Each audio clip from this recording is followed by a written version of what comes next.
Evangelho de Mateus, capítulo 25, versículos 14 ao 30. A parábola dos talentos. Mateus 25, versículos 14 ao 30.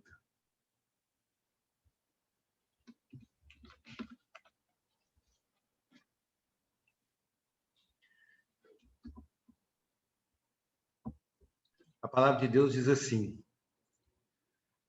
pois será como um homem que, ausentando-se do país, chamou seus servos e lhes confiou os seus bens. A um deu 5 talentos, a outro deu 2 e a outro deu 1, de acordo com a capacidade de cada um deles, e então partiu. O servo que tinha recebido 5 talentos saiu imediatamente a negociar com eles e ganhou outros 5. Do mesmo modo, o que tinha recebido 2 ganhou outros 2. Mas o servo que tinha recebido 1 talento, saindo, fez um buraco na terra e escondeu o dinheiro do seu senhor. Depois de muito tempo, o senhor daqueles servos voltou e fez um ajuste de contas com eles. Aproximando-se o que tinha recebido 5 talentos, entregou outros 5, dizendo: o Senhor me confiou 5 talentos. Eis aqui outros 5 que ganhei. O Senhor disse: muito bem, servo bom e fiel. Você foi fiel no pouco, sobre muito o colocarei. Venha participar da alegria do seu Senhor.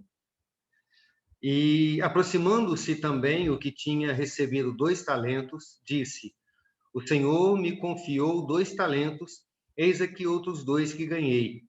Então o Senhor disse: muito bem, servo bom e fiel. Você foi fiel no pouco, sobre muito o colocarei. Venha participar da alegria do seu Senhor. Chegando por fim o que tinha recebido 1 talento, disse: sabendo que o Senhor é um homem severo, que colhe onde não plantou e ajunta onde não espalhou, fiquei com medo e escondi o seu talento na terra. Aqui está o que é seu. Mas o Senhor respondeu: servo mau e preguiçoso. Você sabia que eu colho onde não plantei e ajunto onde não espalhei? É uma pergunta. Servo mau e preguiçoso. Você sabia que eu colho onde não plantei e ajunto onde não espalhei? Então você devia ter guardado, entregado meu dinheiro aos banqueiros, e eu, ao voltar, receberia com juros o que é meu. Portanto, tirem dele o talento e deem o que tem 10, porque a todo o que tem, mais será dado, e terá em abundância. Mas ao que não tem, até o que tem lhe será tirado. Quanto ao servo inútil, lancem-no para fora nas trevas. Ali haverá choro e ranger de dentes. Amém. Vamos orar ao Senhor? Mais uma vez, Deus, que a Tua palavra venha penetrar bem fundo no nosso coração e na nossa mente. Que ela seja viva, Pai, poderosa, eficaz. Que ela seja transformadora, que ela seja consoladora, que ela seja exortadora. Que ela se manifeste em nós com poder e autoridade, que ela nos transforme, que ela seja, ó Pai, a fonte da nossa existência, que a Tua palavra venha nos enriquecer, ó Pai, e nos fazer sermos moldados conforme o Teu coração. Fale conosco, Deus, nós pedimos em nome de Jesus. Amém. Esse é o nosso 4º estudo sobre a parábola dos talentos. Por causa das férias, alguns participaram de um dos estudos, outros de 2, poucos dos 3, né? Não vai dar para a gente repassar tudo que a gente viu, não gastaria 3 estudos, né? Mas a gente vai fazer um apanhado do que nós vimos, e aqueles que não puderam participar dos primeiros estudos, principalmente do primeiro, que falou sobre o contexto dessa parábola, e também o segundo que falou sobre a ascensão de Cristo. É muito importante que pegue esses estudos, porque ele é um contexto muito forte dessa parábola que a gente acha que entende. Ela parece muito simples, parece fácil de ser entendida, mas ela quer dizer coisas muito mais profundas do que parece dizer. Né? Por exemplo, a gente lê essa parábola e olha para esse senhor entregando talentos para os seus servos, e a gente pensa que ele está falando de habilidade, de talento, de dons, e a palavra no grego significa uma unidade de peso, uma unidade de peso financeira, né? É mais ou menos 30, 40 quilos de ouro, né? Então, o que está falando aí é de um homem entregando a sua riqueza. Então, a gente tem que entender esses contextos para a gente entender melhor, mais profundamente e acertadamente aquilo que Jesus está nos ensinando aqui. Né? Mas só para contextualizar os irmãos que não acompanharam até aqui, e até mesmo para aqueles que acompanharam, porque já fazem 3 semanas que a gente não estuda, né? Então muita coisa ficou perdida na mente dos irmãos. Então, só para contextualizar, vamos voltar um pouquinho atrás. Essa parábola foi contada por Jesus como resposta à pergunta a respeito da data da volta dele. Essa parábola é irmã gêmea da parábola das 10 virgens, o contexto é o mesmo. Logo após Jesus ter contado a parábola das 10 virgens, ele conta essa parábola dos talentos. Então, é o mesmo contexto. As pessoas pediram que Jesus narrasse ou contasse a data da sua volta. Na verdade, foram os discípulos que pediram. E Jesus, então, se recusa a falar a respeito da data, a datar a volta dele, diz que vai ser inesperado e ordena que os servos do Senhor estejam vigilantes para sua volta. E, independente do momento que ele chegar, os servos dele deveriam estar prontos para a volta dele. Então, Jesus, nesse contexto, depois de contar a parábola das 10 virgens, ele fala a respeito de um homem muito rico que saiu das suas terras para um lugar distante. E isso a gente viu que representa a ascensão de Jesus Cristo. E nós estudamos, quando falamos a respeito disso, que depois que morreu, ressuscitou, Jesus subiu aos céus, não porque já havia encerrado a sua obra e subiu aos céus para descansar, de maneira nenhuma. A Bíblia mostra que ele subiu aos céus para trabalhar em favor da sua igreja, para consumar a sua obra, o seu sacrifício pela nossa salvação, para preparar a igreja para a sua volta, para caminhar conosco nesse período, governar a sua igreja, dirigir a sua igreja, sustentar a sua igreja até a volta do Senhor Jesus. Né? E esse foi um estudo muito interessante que nós fizemos. Então, o texto diz que quando esse homem sai da sua propriedade, vai para um lugar muito distante, ele chama 3 mordomos, 3 servos administradores, para gerirem os seus negócios num lugar e no nome dele. Tudo que ele fizesse seria, tudo que esses mordomos fizessem, seria, eles fariam para o Senhor, em nome do Senhor e autoridade desse Senhor, né? E isso assemelha ao que Jesus nos ordenou quando ele subiu aos céus. Né? Ele ordenou que a igreja continuasse a fazer a sua obra no nome dele e no lugar dele. Né? E ele deu a cada um de nós essa responsabilidade.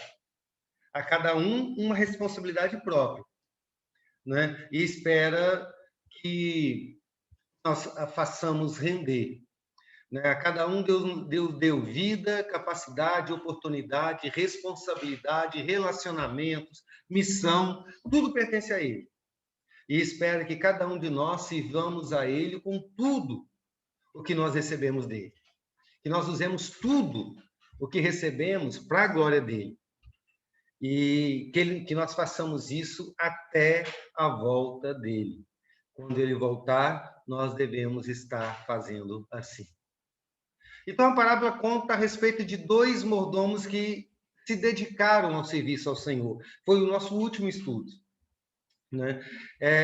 Usaram tudo que tinha para servir ao Senhor. E quando o seu Senhor voltou, o Senhor deles voltou, ele os encontrou trabalhando, servindo a ele, prontos para a sua volta, prontos para a prestação de contas.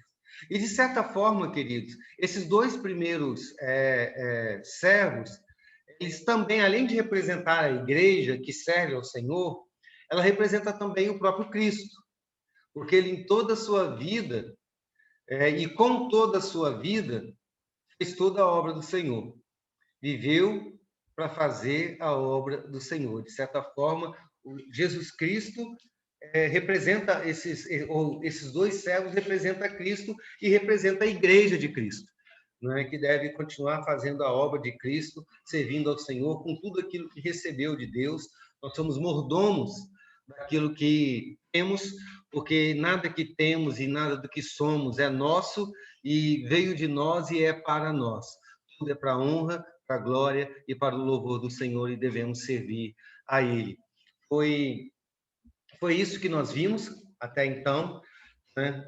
Essa característica da Igreja do Senhor, que será achada pronta e trabalhando no dia da volta do Senhor Jesus. Hoje nós vamos falar a respeito do terceiro mordomo, o estudo de hoje, né? Ele recebeu, assim como os outros, uma dádiva e uma responsabilidade, que é servir ao seu Senhor. Mas, ainda que tenha recebido igualmente responsabilidade e uma dádiva, ele procedeu de maneira completamente diferente. É isso que nós vimos aqui na parábola. A maioria das pessoas olha para esse servo infiel e tem um entendimento superficial desse problema. Alguns enxergam nesse homem um problema de comportamento, alguém que não trabalha na igreja. E é muito comum a gente encontrar pessoas dizendo para cristãos, dizendo, olha, cuidado, você está sendo um servo infiel, que está enterrando o seu talento, né? E aí, a solução para isso, né, quando pensam assim, eles chegam à conclusão que a solução para isso, para esse problema, é apenas uma mudança de comportamento. Mude de comportamento que você vai ficar legal e vai ser um servo útil, né? Comece a trabalhar para o Senhor. Mas o problema é muito mais profundo do que isso e a solução também muito mais profunda do que isso. E para a gente entender o que de fato representa esse servo inútil, ou quem ele representa, né, e qual é de fato o problema dele, e o que isso nos exorta, e qual é a solução para o problema dele, eu quero fazer 3 perguntas a respeito da vida deste homem, começando da mais fácil para a mais difícil, e eu gostaria que os irmãos me ajudassem a pensar sobre essas perguntas, e aí a gente entender de fato quem é esse cara. Ele é um crente que está preguiçoso, está desanimado na igreja, ou que não descobriu os dons ainda, não quer usar, e ele tem que mudar de comportamento, ou está tratando de algo muito mais sério. Certo. Então, a primeira pergunta que eu quero fazer a respeito desse texto, a respeito desse personagem, é: o que esse mordomo infiel fez com o tesouro que recebeu? A primeira pergunta é fácil, os irmãos podem responder isso com muita facilidade. O que ele fez? Abre o microfone e fala. A resposta no versículo 18. Ele enterrou, né? Abriu um buraco. Ele simplesmente cavou um buraco e enterrou o tesouro.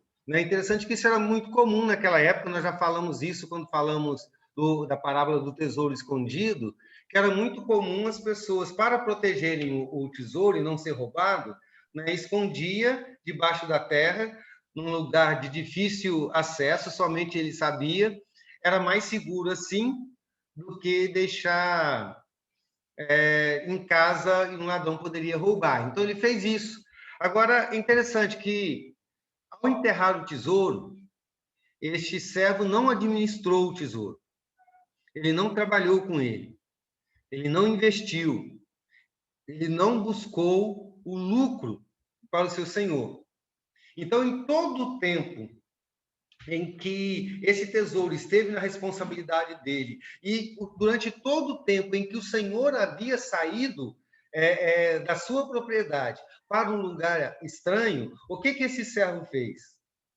Aparentemente, a única coisa que ele fez foi cuidar da sua própria vida.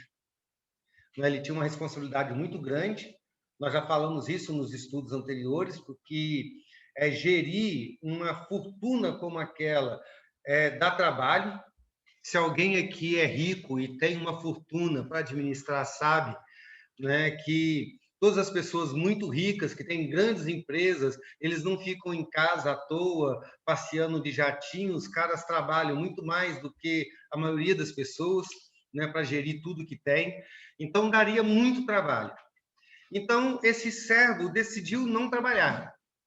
Ele esconde a riqueza, e enquanto o senhor estava distante, ele cuida apenas da sua própria vida, do seu próprio interesse. E eu não sei se você conhece alguém como esse servo, né, que deixa os interesses do Senhor guardados em segurança, enquanto cuida dos seus próprios interesses. A primeira coisa que a gente tem que pensar com respeito a esse servo é quem ele representa.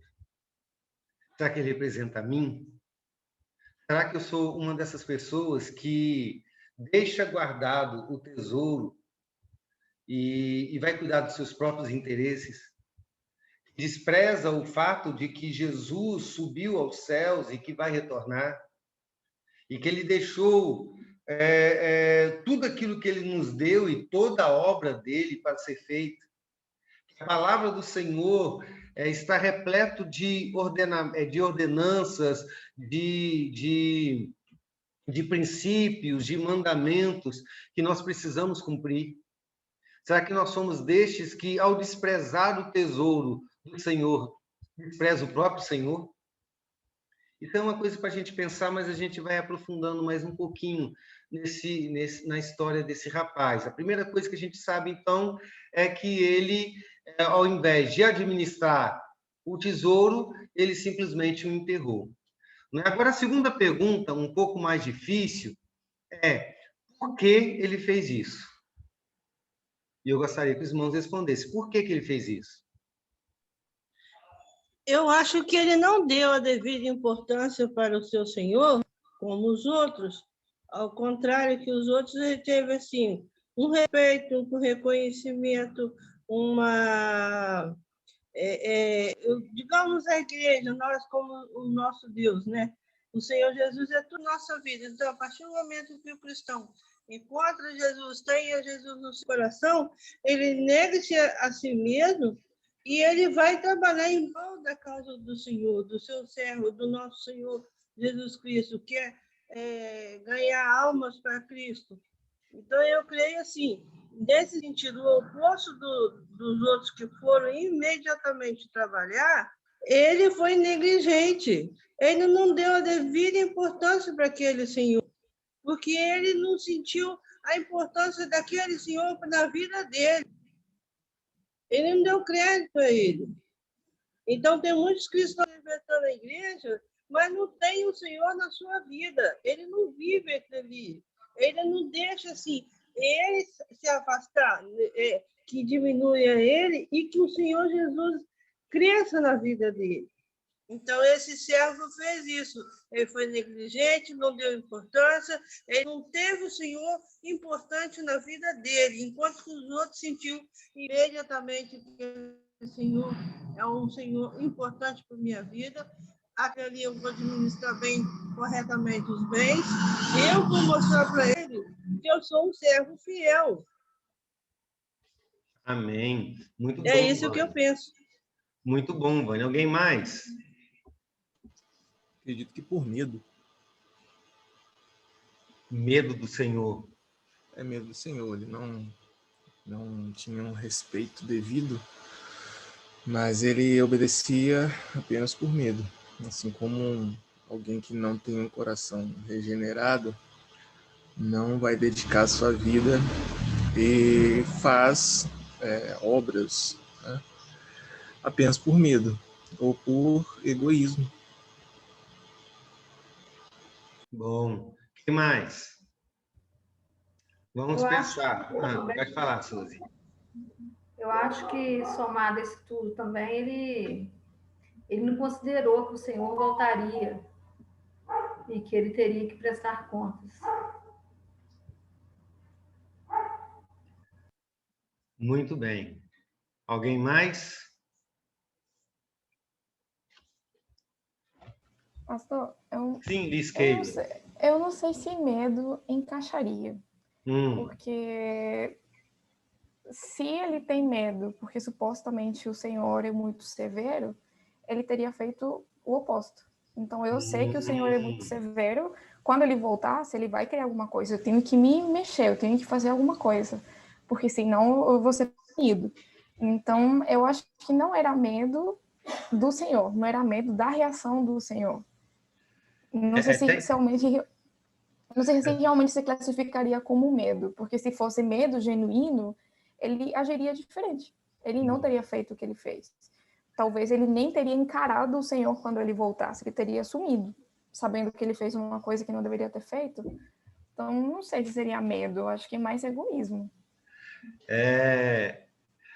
Aproveitar isso aí, então, para lançar um outro questionamento em cima disso aí. Porque no versículo 24 e 25, esse servo negligente, infiel, ele justifica a sua omissão dizendo que fez aquilo para proteger o tesouro que lhe foi confiado, porque o seu senhor era severo, né? E ele tinha medo dele. Foi ele mesmo que disse isso, né? Como eu disse, não era incomum a uma pessoa fazer isso. Mas esse era o motivo verdadeiro? Essa é a grande questão, né? Porque quando ele fala que teve medo porque o seu senhor era severo, nós vamos falar isso quando falar sobre o julgamento, porque é a resposta que o Senhor deu para ele, não vamos gastar muito tempo nisso aqui, mas a pergunta é, será que esse era o verdadeiro motivo?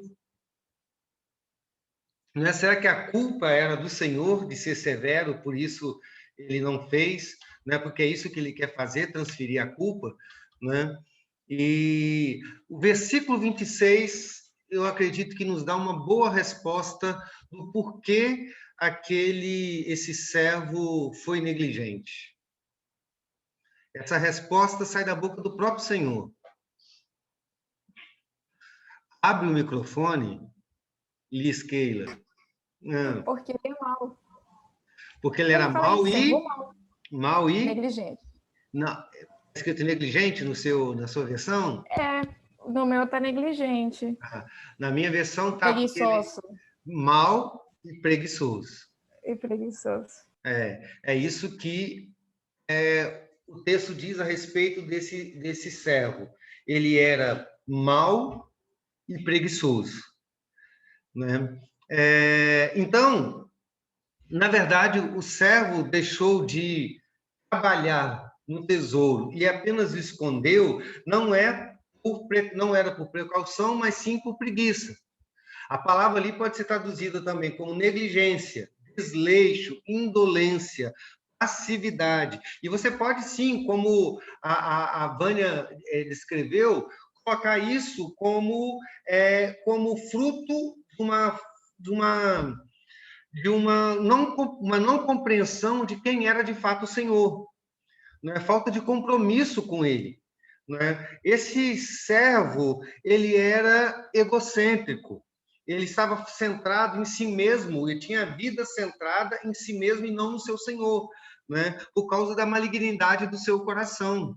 Você é maligno, essa é a sua natureza é má, a sua natureza é doente, a sua natureza é caída, e por causa disso você se torna negligente, indolente, passivo, desleixado com aquilo que deveria ter dado importância. Então, era muito mais do que um problema de comportamento, de alguém que não fez aquilo que deveria fazer. Era um problema de caráter. Tinha a ver com quem aquele servo era. Era um problema de objetivo central de vida. A quem esse servo servia? A quem ele servia? Essa é a grande questão. Certo? Não é simplesmente um problema de comportamento, porque não cabia o julgamento que Deus colocou sobre ele apenas por um deslize de comportamento. O problema é mais sério, é um problema de caráter, de objetivo. Quem este homem é e a quem ele serve e para quem ele vive. Esta é a grande questão da parábola. Ao que parece, o pensamento desse mordomo infiel é algo mais ou menos assim: eu não vou gastar tanto tempo, tanto esforço, tanto recurso da minha vida naquilo que não é meu, naquilo que não é para mim. Se eu entregar essa fortuna, ou melhor, se eu enterrar essa fortuna, eu não vou precisar de trabalhar para o meu Senhor. Então eu vou poder descansar, me divertir, enquanto recebo o salário como administrador. E, ao mesmo tempo, eu posso cuidar das minhas próprias coisas. E quando o meu patrão voltar, eu não terei perdido nada do que é dele. Devolverei tudo de volta para ele. Certo? Então, enquanto para os 2 primeiros servos que nós já estudamos, o Senhor era a prioridade da sua vida, dos seus esforços, eles não viviam para si mesmo, como a Vânia disse, eles negaram a si mesmo e passaram a viver para o seu Senhor, né? E esse é o retrato do cristão que nega a si mesmo e vive para o seu Deus, né? Esse terceiro servo, a prioridade dele é ele mesmo. Ele vive apenas para si mesmo. Esta é uma grande questão nesse texto e depois a gente vai voltar. Não é apenas um problema de comportamento, é um problema de essência, daquilo que ele é. É de saber quem você é e para quem você vive. E aí a gente tem que começar a pensar novamente a respeito da nossa própria vida. Se a gente se assemelha a este cara. Né? Se a gente sabe quem é de fato a prioridade da nossa vida. E se a gente de fato vive essa prioridade. A quem nós vivemos? O que nós somos de fato? Nós somos servos de quem? A quem nós servimos quando trabalhamos? A quem nós servimos quando estudamos? Nós fazemos isso para quem? Quando nós arrumamos casa, nós fazemos isso para quem? Quando nos relacionamos, marido com esposa, com filhos, com namorado, com namorada, é a glória de quem que nós fazemos isso, em nome de quem? Sabe o quanto de nós está dedicado a essa obra? Sabe o quanto de nós é dedicado ao Senhor? O quanto de nós está comprometido com o reino? Qual é o reino que está em prioridade? Sabe, nós vivemos 6 dias para nós e 1 dia para o Senhor, uma coisa que eu costumo muito ouvir, né? Não, nós gastamos 6 dias para nós e o 7º dia nós temos que gastar com o Senhor. De fato, nós vivemos isso. Então, o Senhor fica com 1 entre 7. Ou nós, de fato, vivemos 7 dias da semana para o Senhor. Sabe, no que a nossa vida consiste. Isso é um autoexame muito importante. E cada um de nós tem que fazer, porque é fácil a gente estar na igreja e estar envolvido com a igreja, até mesmo trabalhando muito na igreja, e não perceber que, de fato, o nosso compromisso, até mesmo quando servimos a Deus na igreja, é com a gente. Quando, por exemplo, nós servimos a Deus por desencargo de consciência. Ou como o Tiago disse, por medo de Deus ou medo do inferno.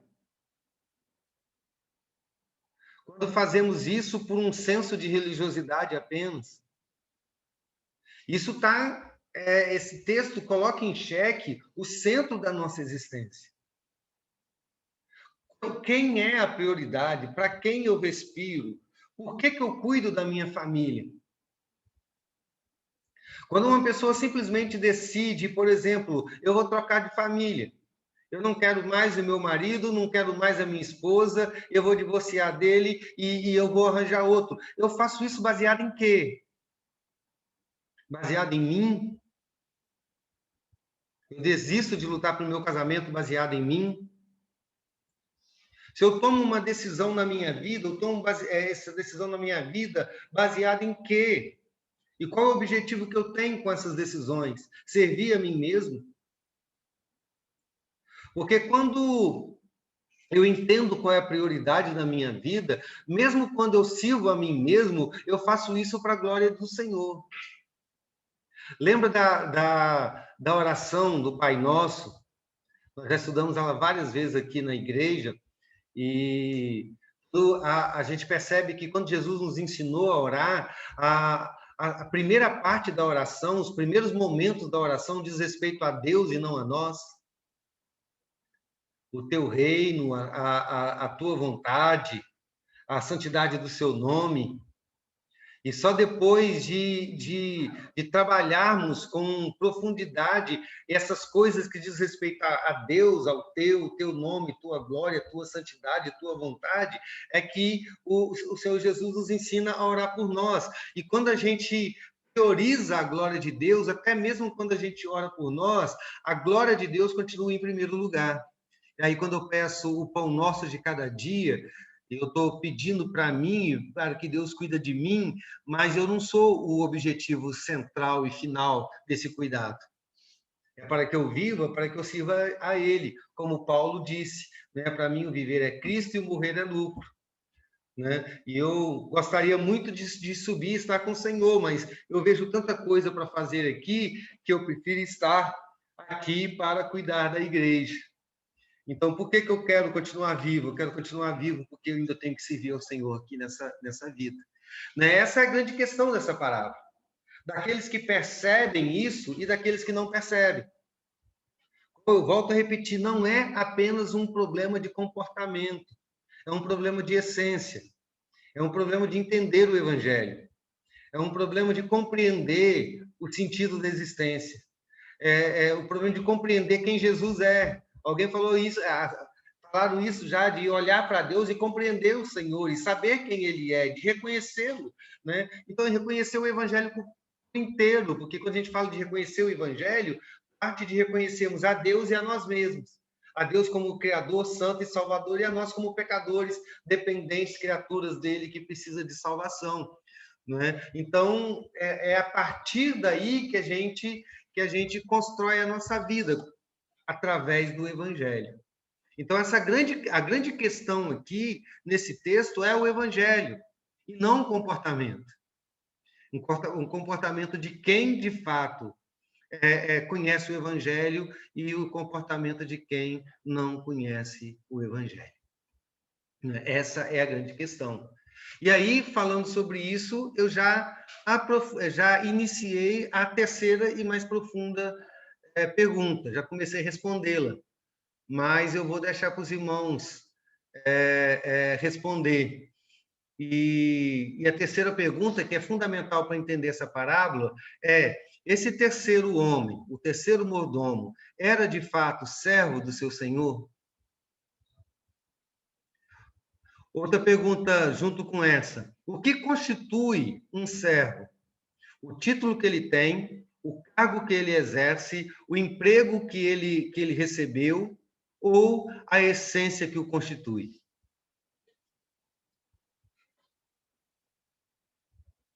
Um de cada vez. Pastor? Sim, Claudinho. O próprio Jesus já fala aqui na parábola, né? No verso em que ele fala que ele é servo mau, né? E negligente. Então, o Senhor já revela a natureza do coração dele. Então, eu acredito que ele não seja verdadeiramente servo do Senhor. Ele está ali na propriedade, servindo, mas a natureza dele é mau. Então, ele não é servo do Senhor Jesus, né? Não é um crente fiel. Amém. É justamente isso. Né? Pensando a respeito de maneira geral, a respeito de ser um servo, alguém pode ocupar uma posição de servo, ser chamado assim, ter ocupar um cargo, um emprego, mas ao mesmo tempo não ser servo, porque ele não serve, né? Então, alguém que ocupe uma posição de servo, mas que não serve, não é servo. Ele pode ser servo nos seus aspectos aparentes, no cargo que ele tem, mas não é em essência, né? Porque o que constitui, de fato, um servo verdadeiro é a sua fidelidade em servir ao seu Senhor. Ele serve ao seu Senhor, então ele é um servo. Se ele não serve ao seu Senhor, ele é servo apenas de fachada, é servo apenas de aparência. Ele tem um título, ele tem um nome, ele ocupa uma posição, não é? Mas de fato não é. Não é? O que constitui um servo verdadeiro é a coerência com o seu título, é a coerência do título que ele tem, com a prática que ele exerce e com o coração que ele tem. Não é? Assim foi Jesus Cristo. De fato, ele foi servo, não só porque ele desceu dos céus e se tornou homem aqui na terra. Não é simplesmente por causa disso que ele se tornou servo. É porque, de fato, ele assumiu esse papel de homem, ele viveu como homem e ele serviu tanto a Deus quanto a sua igreja. Tanto a Deus quanto aos eleitos do Senhor. Então, ele é servo porque serviu. Não é servo apenas porque foi chamado de servo de Deus. Porque ele, de fato, serviu a Deus. Não é? Jesus, quando conversou com os 2 primeiros mordomos, que nós já estudamos, ele disse assim tanto no versículo 21, quanto no versículo 23, para esses 2 homens: vocês são servos bons e fiéis. E fidelidade tem a ver com isso, você, de fato, ser, na prática, aquilo que você é em essência. Ele está dizendo, vocês são servos e agiram como servos. Vocês são meus servos e agiram como meus servos. Então, o que constitui um servo não é ele ser chamado de servo, ter uma posição de servo, mas é ele, de fato, servir ao seu Senhor. Então, disso a gente conclui, como a nossa irmã Claudinha já falou, que esse terceiro personagem, apesar de estar ocupando um cargo de administrador do seu Senhor, ele não era, de fato, servo dele. Né? E isso faz toda a diferença para compreendermos esse personagem. Né? Porque ele não representa um cristão verdadeiro que está desanimado na igreja. Essa parábola não fala dessas pessoas. Você não pode usar essa parábola para falar a respeito com alguém que é servo do Senhor e está desanimado na igreja. Não, meu irmão, você tem que servir, Deus te deu os talentos. Não é isso que esse texto não está tratando dessas pessoas. Né? Ele não representa o povo de Deus que está com preguiça. Não é um problema de comportamento. É muito mais sério do que isso. Aliás, você pode até usar esse texto para falar com essas pessoas, mas não dizendo para ele apenas que ele tem que mudar de comportamento. É dizendo para ele que ele tem que entender quem ele é. Porque a questão é que o servo serve. Não importa se ele está desanimado. Não importa se ele está chateado com o pastor da igreja. Não importa se a irmã está com raiva da presidente da SAF. Não importa se o trabalho não está dando resultado. Se ele é servo, ele serve. Então, é essa a questão. Você não vai falar para ele, olha, você precisa mudar de comportamento. Não, você precisa entender quem você é. Se você é servo do teu Deus, você serve o teu Deus. Se tem alguma coisa que seja maior do que isso, então você tem que repensar o seu cristianismo. Porque, de fato, o que esse terceiro mordomo representa é aquelas pessoas que, apesar de terem um título de cristão, apesar de chamarem a Deus de Senhor, apesar de se autodenominarem servos dele, filho dele, salvos por ele, apesar de serem religiosos, não são servos de fato, porque nunca foram salvos. São pessoas que frequentam a igreja, muitas vezes, são assíduas na igreja, trabalham, às vezes, na igreja, trabalham para Cristo, Muitas dessas pessoas têm algum tipo de fé em Cristo Jesus, porque eles conhecem o Senhor, eles reconhecem Ele como Senhor, eles sabem que tem que trabalhar, e às vezes até trabalham, não é? Às vezes gostam dele, tiveram experiência com ele, estão aguardando o céu, mas nunca se converteram de fato. Nunca tiveram uma fé verdadeira. Nunca se arrependeram de fato. Jesus nunca alcançou o trono na vida dessas pessoas. As verdades bíblicas nunca se tornaram a vida dessas pessoas. Nunca transformaram essas pessoas por dentro. Elas nunca se tornaram novas criaturas. Nunca foram perdoadas, na verdade. Então, de fato, nunca foram salvas. O Espírito Santo nunca regenerou essas pessoas, o sangue de Jesus Cristo nunca as perdoou, o Pai nunca as justificou. Eles não têm um novo coração. O Espírito Santo de Deus não foi dado a eles como selo e penhor. Então, esse terceiro servo é uma questão muito séria. É por isso que eu perguntei, analise a sua vida. E a gente tem que fazer isso com muita seriedade, porque às vezes a religiosidade esconde uma falta de conversão, uma não conversão.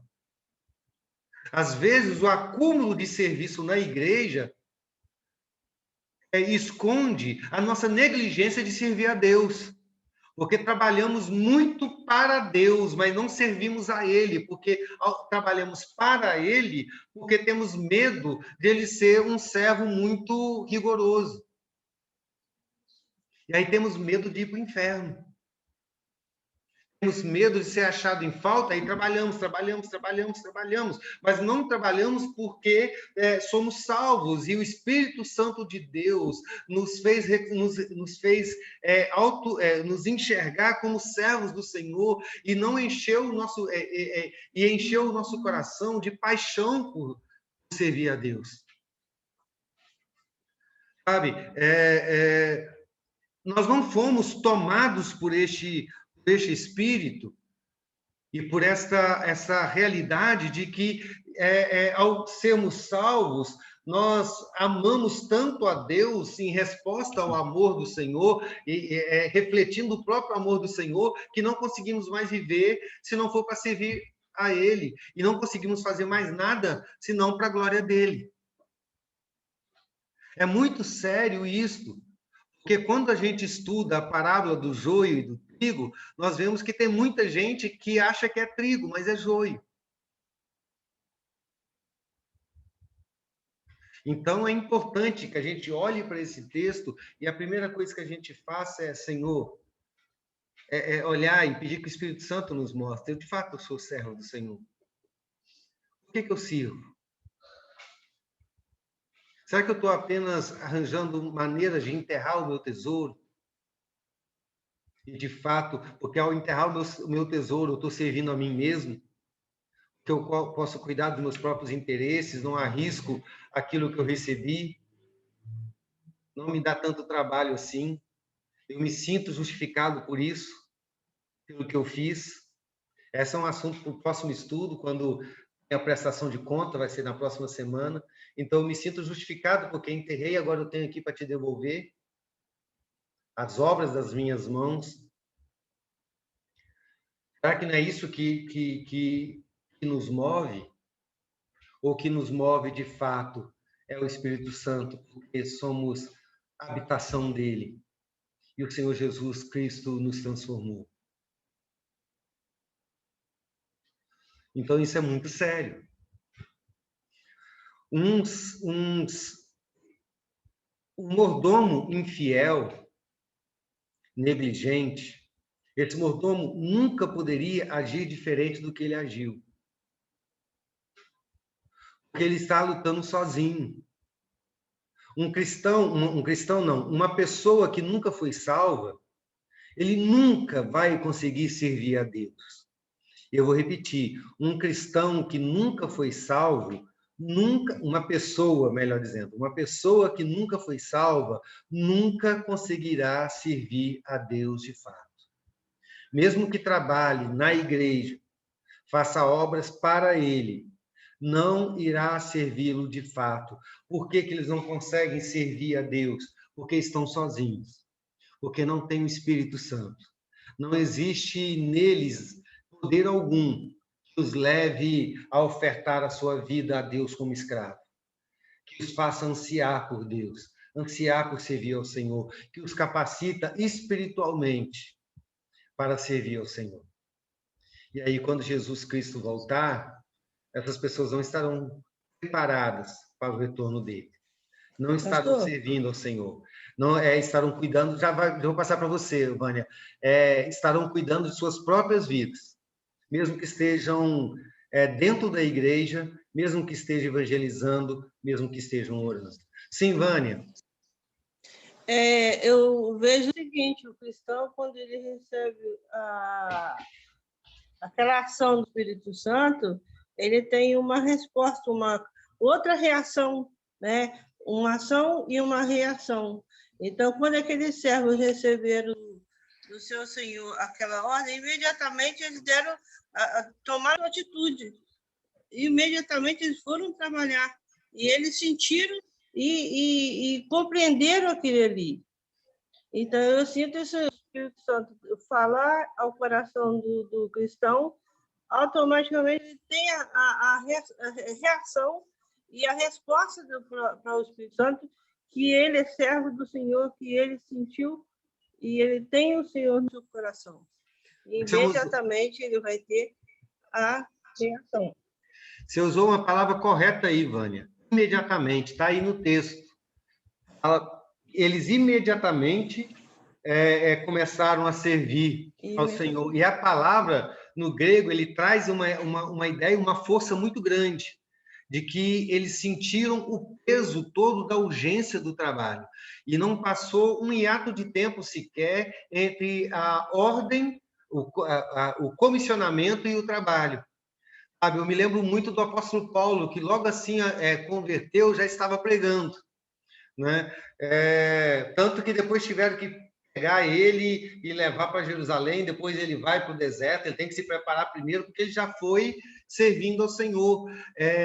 Muitos daqueles que foram curados pelo Senhor Jesus, imediatamente já começaram a pregar. A igreja, quando recebeu o Espírito Santo no Pentecostes, imediatamente começaram a glorificar o Senhor e falar das coisas que o Senhor fez. Então, essa é uma resposta, como a Vânia disse, ação e reação, né? Quando uma pessoa de fato é salva, imediatamente ele é levado a servir ao Senhor. É lógico que nessa caminhada cristã, nós, como seres salvos, mas caídos, ainda caídos, né, nós passamos por várias fases, né? Fases que, por causa da nossa humanidade, por causa do nosso coração corrupto, às vezes nos esfriamos na obra, estamos aborrecidos, estamos incrédulos, algumas coisas podem acontecer que nos afaste da obra do Senhor, né? Isso é natural, isso não significa que somos o servo infiel. A igreja do Senhor não é esse mordomo infiel, nunca será, certo? Somos servos fiéis, porém imperfeitos, né? Estamos nesse processo de sermos trabalhados por Deus, esse processo que chama santificação. A Belinha está querendo participar aqui junto. Nesse processo que chama santificação. Nós vamos falar sobre isso quando falarmos sobre o julgamento, né? A prestação de contas, semana que vem, sobre a graça do Senhor. Né? Mas, então, ainda que isso aconteça, não significa, nunca vai acontecer, vai significar que a igreja do Senhor é o mordomo infiel. Então, se você encontrar alguém, ou se você mesmo estiver desanimado na obra, desanimado de servir, lembra quem é o seu Senhor e quem você é. Não pense, não, eu sou um servo infiel, preciso me tornar fiel. Não, você não vai se tornar fiel. Você já é esse servo fiel, que foi tornado fiel em Cristo Jesus, né? Então, você sirva ao Senhor. Busque que isso alimente a sua alma e te fortaleça, né? E agora, esse texto é um texto, esse servo infiel, é para a gente conversar com pessoas que nunca foram salvas, que estão vivendo para si mesmo, que têm os seus próprios interesses e a sua própria vida como centro da sua existência. Você pode olhar, baseado nesse texto, dizer para essa pessoa, olha, você acha realmente que você é o centro da sua vida? Quem é que te deu tudo que você tem? Tudo que você tem, tudo que você construiu, tudo que você é seu? Você de fato construiu ou você recebeu isso de alguém? Se você recebeu isso de alguém, se você recebeu o seu corpo de alguém, se você recebeu a sua inteligência de alguém, se você recebeu suas habilidades de alguém, se você recebeu a saúde para trabalhar de alguém, se alguém te deu tudo isso, não é justo que você use tudo isso para a glória dele e você possa começar a usar isso para falar a respeito de Jesus Cristo. Como Jesus Cristo, sendo Deus, se tornou homem para servir ao Senhor. E você pode falar a respeito do pecado do coração do homem, de viver para Ele. E que em Cristo nós somos unidos ao Pai para vivermos somente para o Senhor.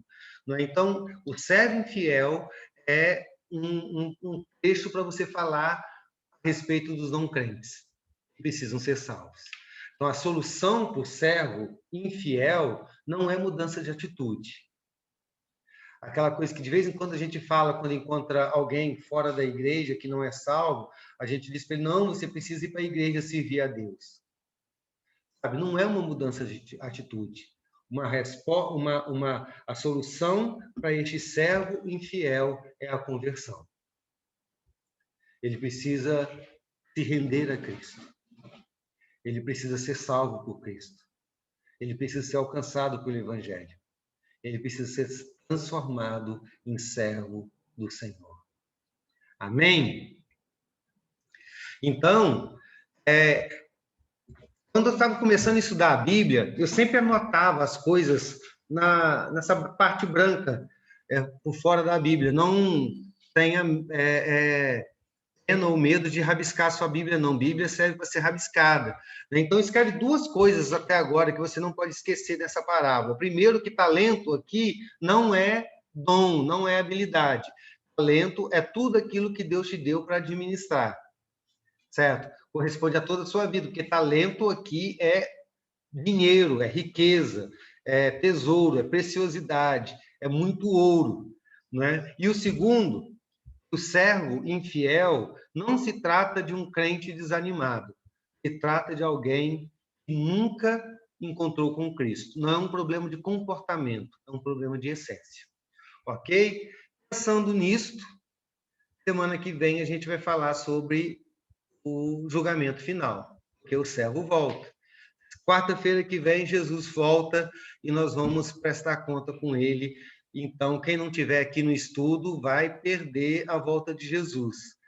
Então, não deixe de participar quarta-feira. Ok? Alguma pergunta, algum comentário? Eu tenho uma pergunta. Sim, Suzy, pode falar. Esse servo infiel, por ele mesmo, seja por mudança de comportamento ou a essência, de maneira nenhuma ele nunca teria, como ele mesmo, Não. se tornar um servo bom. Porque até como o senhor disse, tudo que nós temos, tudo que nós somos vem de Deus. Amém. Não é nossa, é de Deus. Até as boas obras que a gente faz, foi o próprio Deus que já preparou para que a gente as fizesse. Então, nesse sentido, o servo que é mau, se ele não for um escolhido, ele nunca vai ser um servo bom. É isso aí. Se não for alcançado pelo Evangelho, ele nunca será. E os servos bons só se tornaram assim porque foram alcançados pela graça do Evangelho. Porque senão também continuariam, permaneceriam como servos maus. Né? Pastor, mas não sei se eu posso falar. Pode falar? Pode. Deus não decretou tudo antes da fundação do mundo? Sim. Então, diante desses decretos são imutáveis. Então. Inclusive até pode falar. Inclusive até o número de pessoas. Isso. Então, diante disso, o que nos resta só é pedir a misericórdia de Deus. Suzy, isso é uma pergunta que não dá para ser respondida rapidamente, certo? Então, seria uma outra ocasião, né? Para a gente entender duas verdades que a Bíblia ensina: a doutrina da eleição, certo? E a doutrina da responsabilidade do homem. São duas, elas são paralelas. Na verdade, uma está junto com a outra, né? Não é uma questão de que é uma obra parte divina e parte humana. É uma obra toda divina, mas é uma obra em que o homem faz parte, né? Então, o homem tem que ir a Deus, ele tem que entender o Evangelho, ele tem que entregar a sua vida ao Senhor Jesus Cristo, ele tem que buscar o Senhor. A grande questão é que ele não consegue fazer isso por si mesmo. Ele não fará isso se o Senhor não o buscar, se o Senhor não o tocar, se o Senhor não o capacitar, se o Senhor não o levar, certo?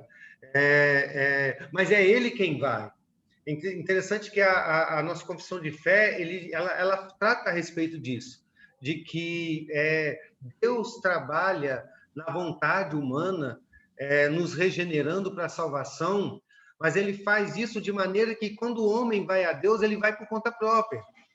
O homem não é uma marionete. A doutrina da eleição não é a doutrina do fatalismo, de que tudo está determinado para acontecer e você cruza os braços que tudo vai acontecer. Não é, certo? A doutrina da eleição é uma doutrina de Deus agindo no homem, porque o homem não é capaz de agir por si mesmo, certo? Então, a obra toda é dele, né? Mas é uma obra dele agindo no homem. Então, o homem não é parte de Deus e parte do homem, não é toda de Deus, mas o homem está dentro dessa obra e ele age nessa obra, ele se entrega, né? Então, essas duas doutrinas, elas têm que ser entendidas juntas, senão vira fatalismo, né? Essa coisa que você falou. Então, o que eu posso fazer? Cruzar os braços e deixar.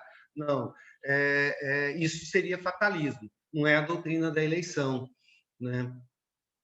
A doutrina da eleição é como o homem não foi capaz de fazer, Deus fez. Ele amou antes da fundação do mundo, né? Ele chamou antes da fundação do mundo, ele tomou o nosso coração para ele nos regenerou, ele trabalhou na nossa vontade, ele nos levou, ele nos capacitou, e nós simplesmente respondemos a tudo isso, porque não tínhamos outra maneira, outra coisa para fazer. Eu gosto de falar a respeito dessa obra da regeneração, Deus que nos capacita para a salvação. Eu gosto de usar muito, o exemplo que a gente dá é um exemplo infinitamente menor do que, de fato, o que acontece, porque é uma doutrina que está muito além da nossa compreensão. Mas eu gosto de mostrar como quando uma criança aprende a somar. Porque a criança, quando nasce, nos primeiros tempos da vida dele, se você perguntar para uma criança quanto é 2 mais 2, ele não vai saber responder, ele não consegue nem entender o conceito disso, do que são 2 mais 2, de como você chega a isso, não é? Mas o tempo vai passando e aí a mente da criança já é amadurecida, e aí alguém ensina para ele que 2 mais 2 vai dar 4. Né? E ele decora isso, depois ele aprende isso, e aí a gente cresce de maneira que a gente não consegue dar outra resposta. A gente não consegue mais falar que 2 mais 2 dá 5. Se a gente fala isso, a gente sabe que está mentindo. Né? É mais ou menos assim a obra do Senhor. Né? Ele vai trabalhando em nós, até chegar ao ponto em que não temos outra resposta. Nós não conseguimos mais dizer diferente, que nós não conseguimos dizer mais não para o Evangelho, a gente só tem uma resposta a dar, é sim, porque eu não consigo dar outra resposta, mas eu faço isso voluntariamente, eu não faço isso porque fui programado para fazer, eu faço isso porque agora eu fui capacitado para fazer, pelo próprio Espírito Santo de Deus. Né? Isso é uma maneira bem rápida de falar dessa doutrina que é bastante profunda, mas não é fatalismo, certo? tem duas verdades aqui junto nessa doutrina. Ok? Mais alguma resposta? Eu entendi. Até porque quem tiver um dia do juízo, quem for para o inferno, vai estar pelos seus próprios pecados. É isso, os seus próprios pecados. E quem foi salvo vai ser salvo pela justiça de Cristo. Pela justiça. Isso. Mais alguma pergunta, algum comentário?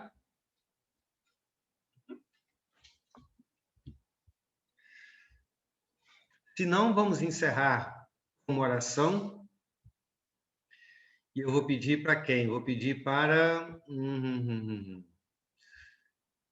Vou pedir para a dona Marlene. Dona Marlene, a senhora consegue ligar o microfone aí, dona Marlene?